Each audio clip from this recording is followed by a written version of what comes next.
ஒரு வரி வசனத்திற்கு 1.5 மாதம் ஒத்திகை.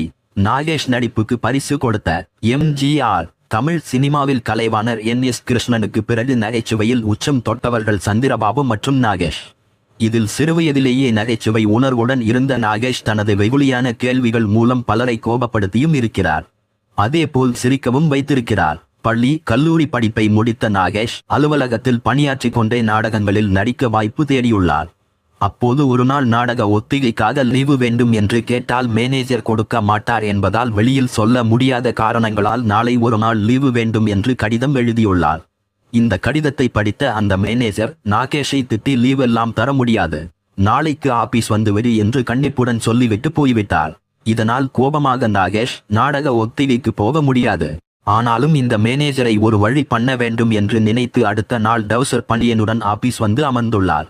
இதை பார்த்த அனைவரும் ஆச்சரியமடைந்த நிலையில் மேனேஜர் கோபமாக, என்னையா இது, எதுக்காக இப்படி வந்திருக்க என்று கேட்டுள்ளார். சார், என்னிடம் இருந்தது 2 செட் பேண்ட் ஷர்ட். அதில் ஒன்றை நேற்று போட்டேன், மற்றொன்று மழையில் நனைந்து விட்டது.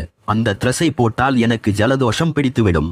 அதனால் தான் வெளியில் சொல்ல முடியாத காரணங்களுக்காக லீவு வேண்டும் என்று கடிதம் எழுதினேன் என்று சொல்ல அலுவலகத்தில் உள்ள அனைவரும் விழுந்து சிரித்துள்ளனர். அதன் பிறகு மீண்டும் நாடக வாய்ப்பு தேடி அலைந்து கொண்டிருந்த நாகேஷ்க்கு ஒரு நாடகத்தில் நடிக்க வாய்ப்பு கிடைத்துள்ளது. வயிற்றுவலி வந்த மாதிரி நடிக்க வேண்டும். இதற்காக 1.5 மாதங்கள் ஒத்திகையில் கலந்து கொண்ட நாகேஷ் நாடகம் நடக்கும் நாளில் பதட்டமாக இருந்துள்ளார். ஆனாலும் அவரது காட்சி வரும்போது இயக்குனர், அடுத்து நீதான் போ என்று சொல்ல, இருங்க சார், நான் என்ன சாதாரண ஆளா, வயிற்றுவலி பேஷண்ட், மெதுவாத்தான் போவேன் என்று சொல்லி சென்ற நாகேஷ் இயக்குனர் சொல்லிக் கொடுத்ததை பண்ணாமல் தனக்கே உரிய பாணியில் ஒரு நிமிடத்தில் முடிய வேண்டிய சீனை சில நிமிடங்கள் தாமதமாக முடித்துள்ளார். இந்த காட்சி அங்கு நாடகம் பார்த்து கொண்டிருந்தவர்கள் மத்தியில் சிரிப்பலையை ஏற்படுத்திய நிலையில் நாடகத்தை முதல் வரிசையில் பார்த்து கொண்டிருந்த பிரபலம் ஒருவர் நாகேஷ்க்கு பரிசு வழங்கியுள்ளார்.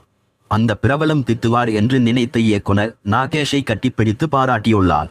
அதன் பிறகு நாகேஷ் அந்த இயக்குனரிடம், எனக்கு பரிசு கொடுத்தவர் யார் என்று கேட்க, அவர் தான் எம்ஜிஆர் என்று கூறியுள்ளார். எம்ஜிஆர் யார் என்று தெரியாமல் அவரிடம் இருந்து பரிசு வாங்கிய நாகேஷ் பின்னாளில் எம்ஜிஆர் நடிப்பில் வெளியான பெரும்பாலான படங்களில் முக்கிய கேரக்டரில் நடித்திருந்தார் என்பது குறிப்பிடத்தக்கது.